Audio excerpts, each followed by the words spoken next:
So here's how it works. You were source energy before you came into this body. Now, you don't remember that. Some of you speculate it, and some of you sense it, and some of you have enough resonance within you to know it. But for the most part, humans don't have any real connection with who you were before you came forth into this physical body. And we're not really big proponents of that anyway, because before you came into this physical body, you were source energy. But even though you are now in this physical body, that part of you still exists. So present tense, it's not something that was. I was non-physical consciousness before I became present physical person in this physical body. The correct way of understanding it is I am non-physical energy while at the same time I am in this physical body. And if you can accept those two vibrational perspectives or beingness or vantage points, then and only then will you understand what your emotions are telling you. Because your emotions in every moment are the blend, sometimes better, sometimes not so good, the allowing of the blending or the resisting of the blending of who you really are. And the more you're allowing it, the friskier you feel, the more exhilarated you feel, the more passion and clarity and stamina, the more vivid life is, the more love and joy and appreciation you're feeling. But the more you pinch that off, which is what resistance is, which is what thinking thoughts that are counter to who you really are and what you really are knows, when you think those resistant thoughts, then the emotion that you feel is the pinching off, letting you know that you're not fully flowing in the way you intended to. Negative emotion that feels like fear or anger or resentment or disappointment or any of those negative emotions. So the better you feel, the less you are resisting who you are. Now, a more positive way of saying that is, the better you feel, the more you are allowing the wholeness of who you are. But the reason that we want to say to you, in a way that you can really hear it, the better you feel, the less you are resisting who you really are, is because it's just that resisting thing that you've got going on that is keeping you from who you are and what you are wanting. Because while you are here in this physical body and you are exploring the variety that surrounds you, you are launching these rockets of becoming, and you are, the larger part of you, far and away the larger part of you, is becoming, from our point of view, present tense, has become, is already what you're asking for. So while you're in this body launching these rockets, the larger part of you becomes it, but you sometimes, in fact, quite frequently, don't let yourself flow in the direction of what you've actually become. And that is what negative emotion is. That's why negative emotion exists. Life caused you to become more, and you're not going. Not right now. Because you're still beating the drum of why you ask for it. I really, really need it, and it's wrong that I don't have it, and those other ones over there have got it, and I don't think it's fair, and when am I going to get my share, and I really want it now. And so, as you are observing life, there are plenty of things that are happening today in your life that are not exactly as you want them to be. But if you could understand that in all of that living of life, you've been asking for improvement, even if you are only a one-celled organism, you've been asking for improvement. You're far more than that. You're genius, leading-edge creators. As you are asking for more, that asking has already actualized vibrationally. And if it had not, then negative emotion would not be possible. In other words, if you had not expanded beyond what you are allowing, you would never feel negative emotion. Or if you have expanded and you are allowing the expansion, you will feel positive emotion. But if you've expanded and you're not allowing the expansion, then you feel negative emotion. So, a lot of times the negative emotion you feel feels like it's someone else's doing. They're doing that to me. Esther made a reservation at one of the places that they like to park their bus in the Boston vicinity. Makes them months in advance and specifically requests specific places to be because they have a really big bus. It's long and it's tall and it wants 50 amps. They tried it once on 30 amps and it freaked out. In the night, all of the breakers went boom, boom, boom, boom, boom, boom, boom, boom, boom, boom, boom, boom, boom. They thought they were being assaulted by machine gun fire. And then 14 things never worked again. And while they have all been repaired, now they are back in the same place. And the woman says, we only have a 30 amp site for you. And Esther said, I want to hurt you. Well, it's a knee-jerk reaction. When someone hurts you, don't you want to hurt them back? And doesn't it feel like it's somebody else's fault? And Esther said, seriously, I would have never, ever, ever agreed to that, because we've had experiences in this park with 30 amps. And the woman said, well, we record every phone call. And Esther said, that's good for me, because I know that I requested with great specifics a 50 amp site. And so they dug up the recording. It was really interesting, because in 14 different ways, Esther specifically acknowledged how important it was that they have 50 amps. But in one small, unheard by Esther sentence, the woman had said, sometimes we cannot guarantee, because someone may get there before you do and take the power from your pole. Only she didn't say it in that much specific. She just said, well, I've got you on a 50 amp site. And when Esther listened back to it, she could see how the woman was confirming her rightness with the same recording that Esther was confirming her rightness.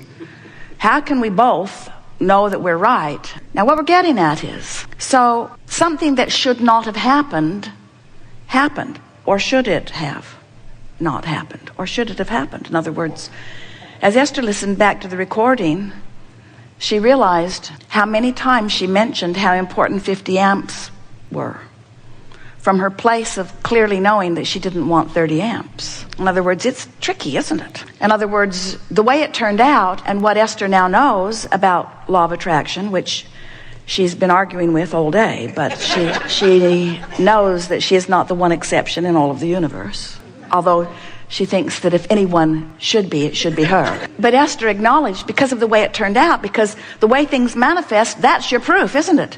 The way things manifest is your proof of what's going on in your vibration. Oh, that's painful to hear. What's happening is proof. What's happening is an indication of my vibration. Abraham, give me a break. Didn't you hear the recording? We said we heard the universal recording. We heard the same recording that law of attraction heard. We heard your concern about a 30 amp site, which was far, far, far more vivid than your appreciation of a 50 amp site. Your concern about what you did not want was far more active in your vibration than your vibration of what you do want. Well, that right there explains to all of you the reason that it's nobody else's fault, anything that happens to you. And while we acknowledge it sure feels better to blame somebody else than it does to accept your own stupidity, well, we got just a little carried away there, than it does to accept your own guilt, in every case, whatever is coming to you is a vibrational indicator of what you've got going on vibrationally. And so if we were standing in your physical shoes and something happened in our experience and we did not like it, we would bring ourselves into an awareness of what we prefer, and we would practice the preference so often and so vividly that there could never again be confusion on the part of the universal manager who arranges all campsites for all campers. Talk about a really effective concierge in the sky. There is never, ever an injustice that is done, ever, ever, ever, ever, ever. But there are plenty of times that you get something different than what you want. But when you get something different from what you want, it's not because an injustice has occurred. It's because you've got a different dominant vibration than your own desire. Don't you love knowing that? Not so much. So what it means is, it's important for you to relax in whatever's happening and accept. That's the most important thing. Accept that whatever's happening, whatever it is, whatever is manifesting is an indication of what? An indication of your vibrational balance. An indication of your vibrational balance. An indication of your vibrational balance.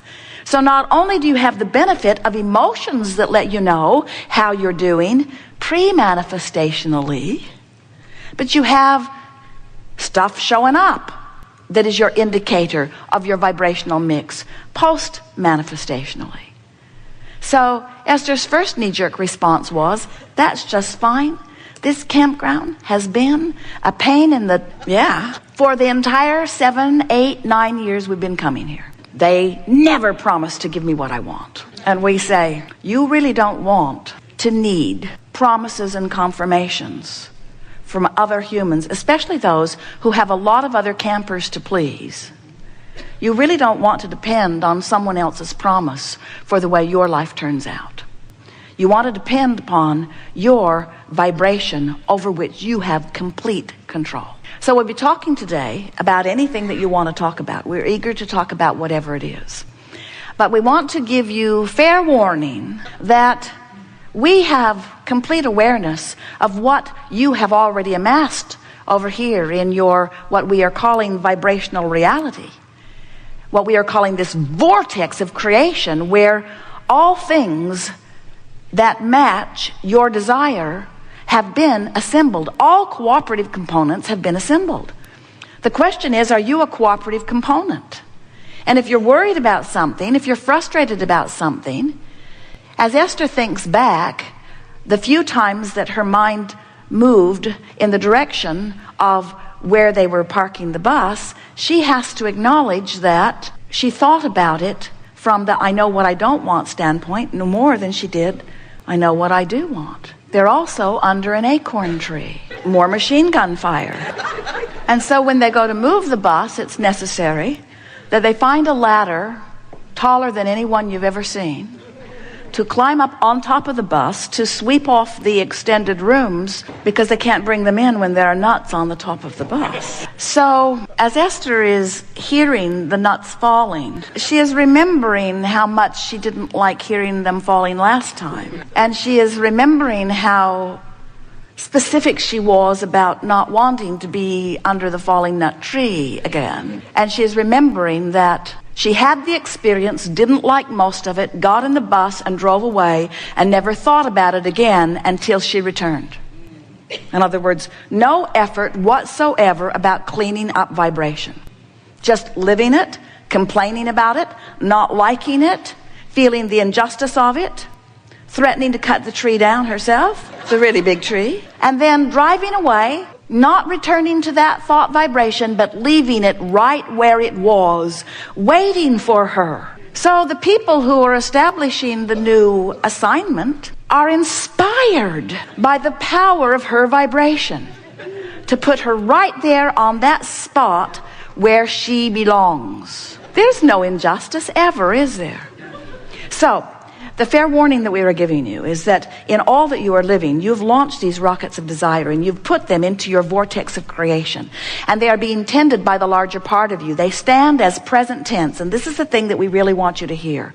What you have launched forward, when you know what you don't want, you know what you do want, even though you're speaking of what you don't want, the equal and opposite desire goes forward. And the source within you rides that rocket of desire and holds that spot. That's what the evolution of all species is about. That's why life gets better and better and better for all beings, for all consciousness at all times.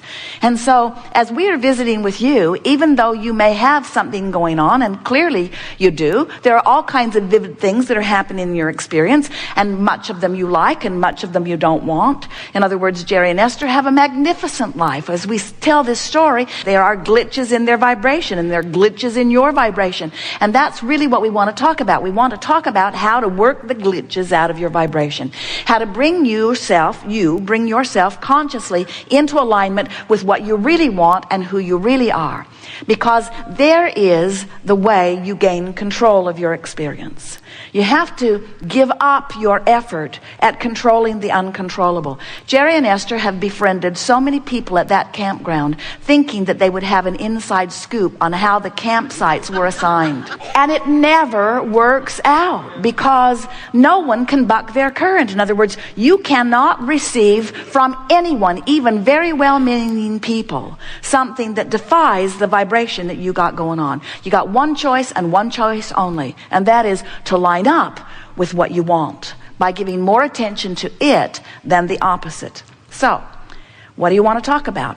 It is our promise that we will do our best to stand inside your vortex and call you this way. And if you are too far from the vortex, you won't hear us. We'll just annoy you. So we won't call you forward at all. If you're too far from the vortex, it will be annoying for you and annoying for everyone who's listening in.